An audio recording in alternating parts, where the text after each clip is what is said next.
Il y a 8 mois, elle a ému la France entière en devenant la plus jeune femme à terminer le Vendée Globe. Aujourd'hui, avant de reprendre la mer, elle nous rend visite pour la sortie du carnet de bord de cette formidable aventure. L'invitée de Télématin, Violette d'Orange. Bonjour Violette. Installez-vous. Bienvenue dans Télématin. C'est vous qui avez choisi cette chanson. Je ne sais pas si on l'a bien entendue lors de votre entrée. Alors, quelle est-elle et pourquoi l'avoir choisie ? C'est une chanson d'Isaac Delusion. J'adore cet artiste. J'aime quasiment toutes ses musiques qui sortent. Vous écoutiez un peu de... Vous aviez en tête de la musique Oui, c'est vrai, avec vous En mer, oui, j'ai plein de musiques. Charlotte Cardin, Billie Eilish. Je suis une grande fan de Billie Eilish. Tout ça en naviguant. Oui. Il y a des moments où on a besoin. Vous êtes venu avec un petit carnet ici. Oui. C'est quoi ce carnet ? En fait, c'est le carnet original. Celui du Vendée Globe, où dedans j'ai raconté chaque jour mon aventure. Je faisais une page par jour. On peut regarder ? Et montrez-le, voilà, à la caméra. La page que je montre parce que c'est mes préférés. Illustré en plus. Ça, c'est le jour où j'ai passé le cap de Bonne-Espérance. Et pour moi, Bonne-Espérance, c'était, je la voyais un petit peu comme ça dans mon imaginaire.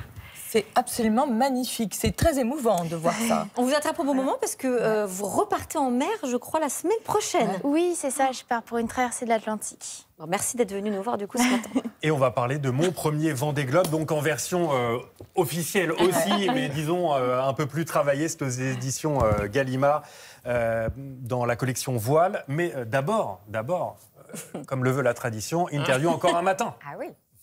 Encore un matin pour rien.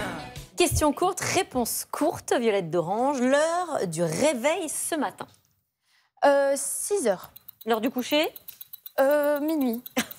L'humeur du jour. Je suis trop heureuse d'être ici en vrai. C'est gentil. Vous dormez plutôt à gauche ou à droite dans votre lit ? Les questions deviennent de plus en plus intimes. À droite, je dirais. Et avec qui vous dormez dans votre... Non, pas du tout. Est-ce que vous avez déjà bien dormi sur un bateau ? Ah oui, on dort super bien. En fait, on est tellement fatigués que je plonge dans mon matelas. Vous dormez mieux sur un bateau ou dans votre lit ? Je m'endors beaucoup plus vite en mer. Ouais. Incroyable. Est-ce que vous préférez le petit-déj sur terre ou sur mer ? À terre, un bon croissant avec un bon café. Est-ce que ça vous est déjà arrivé d'avoir une panne de réveil ? Oui, bien sûr. Et en mer, ça m'est déjà arrivé, mais pour le coup, c'est très grave. Parce qu'on peut rentrer en collision avec un pêcheur ou la côte. Ça vous est déjà arrivé ? Ça m'est déjà arrivé 1 ou 2 fois, oui. Parce que vous étiez épuisé ? Complètement épuisé et on a la sensation d'avoir remis le réveil, mais pas bien en fait. Et vous étiez rendormi. Eh bien, vous êtes bien, saine et sauve parmi nous à Télématin. Merci. Mon premier Vendée Globe, carnet de bord aux éditions Voile Gallimard, donc écrit en collaboration avec Patricia Joly. Et les illustrations sont signées Violette d'Orange, parce qu'elle sait tout faire, vous avez tous les talents. Quand est-ce que vous avez fait ces dessins ? C'était vraiment pendant la course ou après la course ? Oui, alors en fait, il y a une partie dans ce livre qui est vraiment la partie carnet de bord. Et ça, c'est une réplique du vrai carnet, donc avec les dessins du Vendée. Et ils sont magnifiques, ces dessins. C'est quoi votre méthodologie ?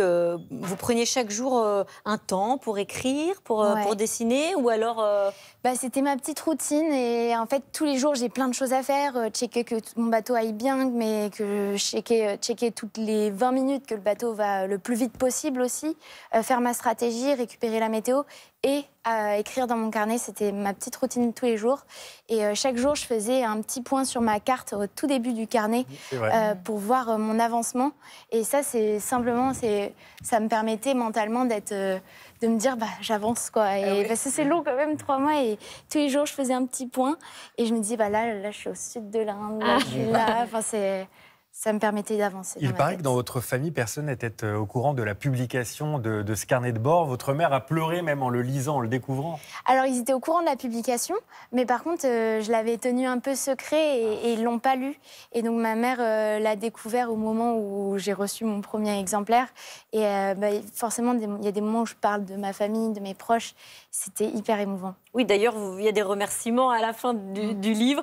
Il y a toute une page où vous remerciez votre famille, Mamie Z, Mamie Tintin et la Butternut Family. Expliquez-nous ça. C'est quoi la Butternut Family? C'est mes cousins, ils ont En fait, nous, on est les d'Orange et mes cousins ont un nom qui ressemble à un légume. Et du coup, ça fait les d'Orange et les légumes, et les potirons. Et les potirons. Un des passages les plus marquants du livre, c'est dans la partie biographie. Ce sont vos hallucinations, je trouve, sur la Mini Transat, à l'âge de 18 ans, des bruits, des silhouettes dans les voiles, et vous voyez même un concurrent, vous croyez voir un concurrent tracté par un Zodiac.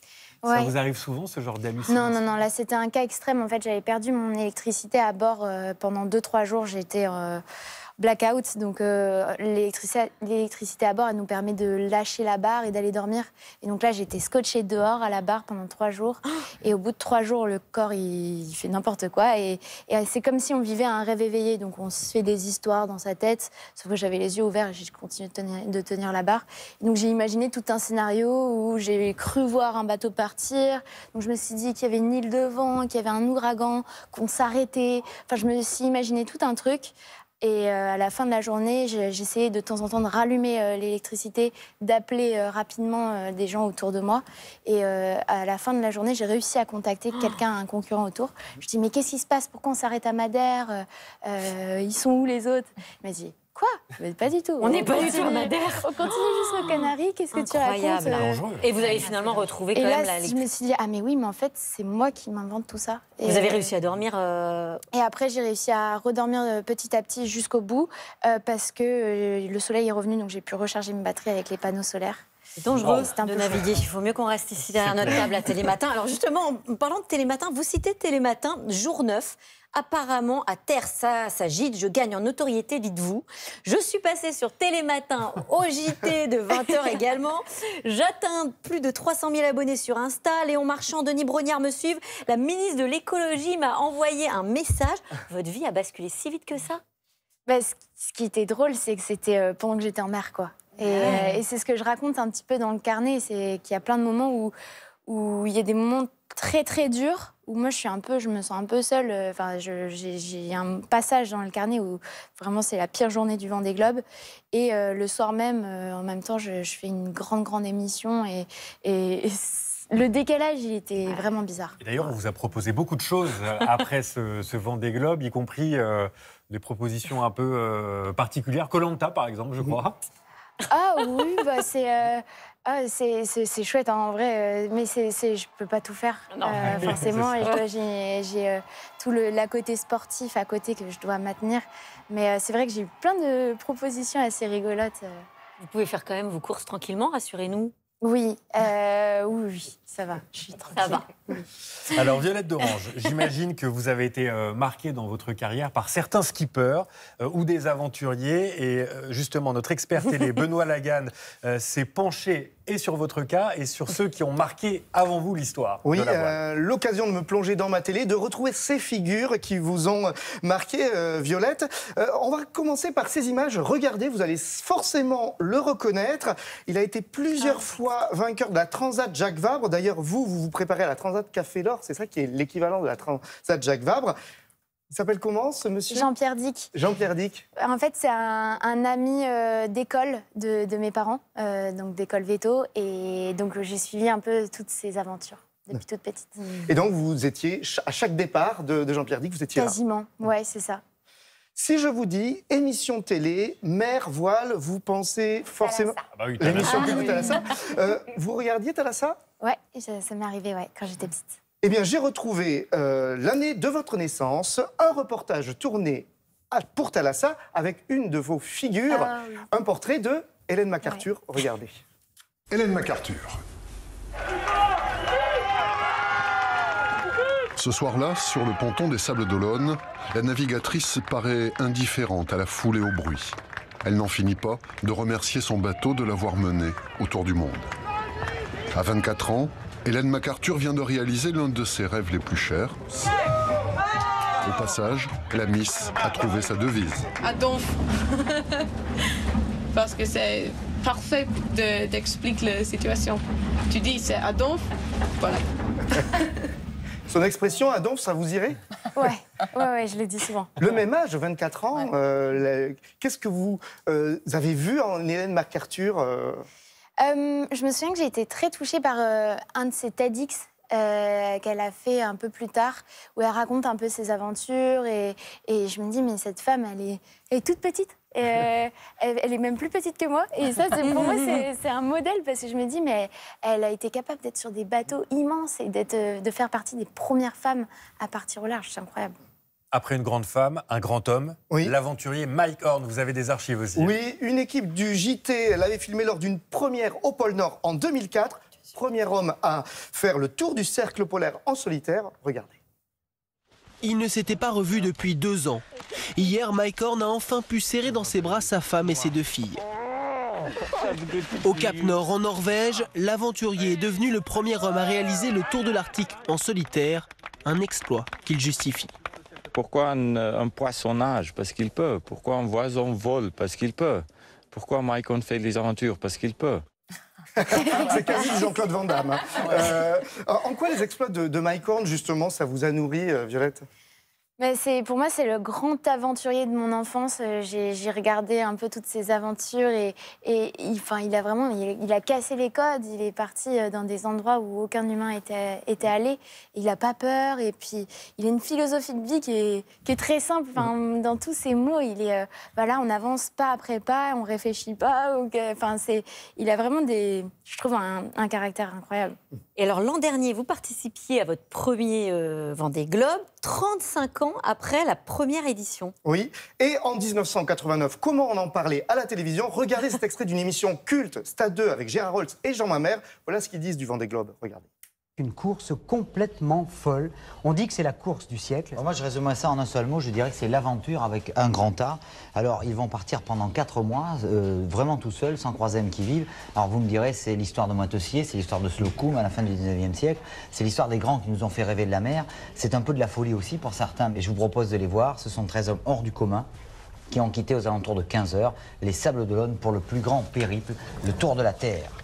C'est la main du maître de bon nombre d'entre eux, Éric Tabarly, qui a cet après-midi libéré les 13 à la télévision. Vous auriez aimé vivre cette époque? 10 Français, 2 Américains et un Sud-Africain. En vrai, je pense. Alors, ce qui était la différence, c'est que eux, par exemple, ils n'avaient pas la limite des glaces, donc ils allaient jouer beaucoup plus proche, ils mettaient leur vie en jeu avec les icebergs. Mais au final, j'aime bien cette époque parce que, j'aurais aimé la vivre parce que les bateaux, c'était un peu plus l'aventure, je dirais, que la compétition. J'aime beaucoup ce côté-là aussi. Merci Benoît de nous avoir plongé dans ces archives. On vient de citer beaucoup de grands noms, de grands aventuriers, de grands de la voile. J'aimerais qu'on parle de Charlie Dalin aussi, qui a révélé la semaine dernière qu'il avait gagné ce fameux Vendée Globe auquel vous avez participé alors qu'il était atteint d'un cancer aux intestins, un pamplemousse dans le ventre. C'est comme ça qu'il le présente. Est-ce que vous le saviez et comment vous avez réagi quand vous avez appris ça? Non, on ne le savait pas. Il a gardé ça vraiment pour ses proches, en privé. Mais quand on apprend ça, mais quel courage il a eu, c'est incroyable. Je pense que tout le milieu de la voile a énormément de respect pour lui. Déjà pour son exploit de gagner le Vendée Globe. Il a fait une très très belle course et c'est un modèle pour nous tous. Il méritait ce Vendée Globe parce que 4 ans juste avant, il avait terminé en première position, mais avec tous les reclassements, il finissait 2e. Et donc voilà, il le méritait et on espère juste qu'il puisse se remettre le mieux possible dans les prochains mois. Violette, vous nous avez tant réjoui et fasciné avec vos exploits et vos posts sur les réseaux sociaux qu'on aimerait en découvrir un peu plus sur vous, sur la femme que vous êtes. Et pour cela, on a sorti notre arme secrète. Je vous présente Julia Livage. Alors, derrière la skippeuse, il y a une jeune femme de 24 ans. On vous sait sensible, drôle, attachante. Une fille qui aime les chiens, qui aime les longues lettres, les silences, pour qui l'amour et la famille sont vraiment au cœur des préoccupations. Une jeune femme qui écrit dans des carnets intimes. Alors, je vous propose évidemment une interview journal intime. Est-ce que vous êtes partante? On y va? Violette, si on vous enlève la mer, les voiles, les courses, qu'est-ce qu'il reste? Bien sûr, il y a mes proches. Je dirais, c'est vraiment ce qui me rend heureuse chaque jour. Et puis après, il y a le sport quand même. Même si on m'enlève la mer, j'adore courir, j'adore partir, faire des randonnées, des choses comme ça. Alors, vous parlez de vos proches, mais si on veut parler un petit peu d'amour, vous parlez de votre amoureux un peu sur Instagram. Comment on fait pour vivre une histoire d'amour quand on est navigatrice? Est-ce qu'on est forcément avec un navigateur? Non, pas forcément. Non, pas forcément.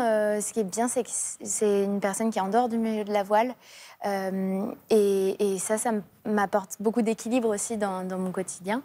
Et puis, on a tous les deux, je pense, la fibre du voyage. Donc, il comprend aussi ce que je fais. Parce que c'est bien d'avoir un peu cet équilibre-là. Qu'est-ce que c'est que cet avion qu'on voit là? Et un autre avantage, enfin c'est pas un avantage, mais c'est un gros avantage. C'est qu'on a eu la chance de se croiser en mer. Ça c'est une image 2 jours avant mon arrivée. Donc c'est le premier contact que j'ai avec des humains, on va dire, avant d'arriver.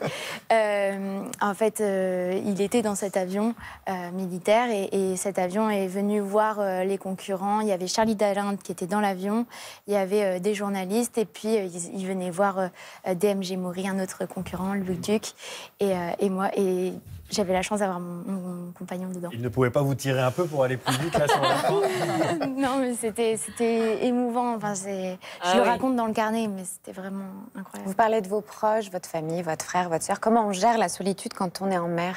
Qu'est-ce qui vous manque le plus d'eux? Je pense que c'est le contact, c'est avoir un gros câlin ou juste passer des moments, partager des moments avec eux. Et ce qui est assez fou, c'est que pendant toute cette aventure du Vendée Globe, en fait, je me suis sentie très très proche de tous mes proches. Et c'est la première fois que je disais je t'aime à mes parents. C'est justement la question que j'allais vous poser. Est-ce qu'on dit plus je t'aime pour compenser quand on est loin? Forcément, un petit peu, oui. Oui, parce qu'on se rend compte de ce manque. Et puis, on va à l'essentiel. En fait, quand on est en mer, j'adore ça, c'est que j'ai une vue claire sur ma vie. Et il y a plein de moments, et c'est pour ça que j'emmène des petits carnets toujours avec moi, parce que je me dis, c'est quoi mes priorités dans la vie? Et là, c'était ma famille. J'envoyais des messages, des vocaux à ma grande sœur qui me racontait ses aventures, et c'était trop beau. Et la maternité, comment on l'envisage quand on est navigatrice? Pas pour l'instant. C'est beaucoup trop tôt. Laissez-moi tranquille. Qu'est-ce qui vous fait peur, Violette? Moi, si on me met devant l'immensité de l'océan, je perds mes moyens. Vous, c'est quoi votre terreur? Ma terreur, ce serait de tomber à l'eau. Ça, c'est vraiment le truc qui fait peur, je pense, pour beaucoup de navigateurs. Cela, c'est vraiment le danger. Il y a peu de chance. Donc voilà, je veux vivre mes aventures et j'ai toujours ce message de ma sœur qui me dit c'est très beau le Vendée Globe, mais il y a la vie à côté. Donc vraiment, attache-toi quand tu es en mer et fais attention parce que c'est pour nous tous. Et ça, c'est un mot qui me retient tout le temps quand je suis en mer. En août, vous avez dit stop, vous avez posté, je suis épuisée dans ce tourbillon médiatique, je pense que je me suis perdue en chemin. C'est quoi la goutte d'eau qui a fait déborder l'océan? Il n'y a pas de goutte d'eau. En fait, c'est surtout que j'avais un rythme un peu trop élevé, intense depuis l'arrivée. Mais il n'y avait pas que les médias, il y avait un enchaînement de tout. J'ai intégré un nouveau projet, il y avait les réseaux sociaux. Il y avait toute une réorganisation à mettre en place. Et au début d'année, on était trop... C'était trop, quoi. On était tout le temps très chargés en planning. Et j'ai eu besoin de ralentir un peu les choses, de prendre des vacances cet été, pour pouvoir justement aller voir ma famille, me reposer et puis surtout me reconcentrer sur mon prochain projet. La traversée de l'Atlantique qui a fait l'or. C'était très sympa cette conversation intime, façon journal intime. On aurait pu se mettre dos à dos. Intime devant des centaines et des centaines de milliers de téléspectateurs. Voilà. Millions même de téléspectateurs. Violette, vous allez continuer à écrire dans votre carnet intime? Oui, bien sûr. Pas pour publication, ça, pour le coup. Pourquoi pas? Un tome 2. Merci en tout cas. Votre livre, votre carnet de bord est à retrouver aux éditions Voile Gallimard, Violette d'Orange. Ce Vendée Globe formidable que l'on peut revivre grâce à vous et grâce à ce journal de bord. Merci beaucoup, Violette. Merci.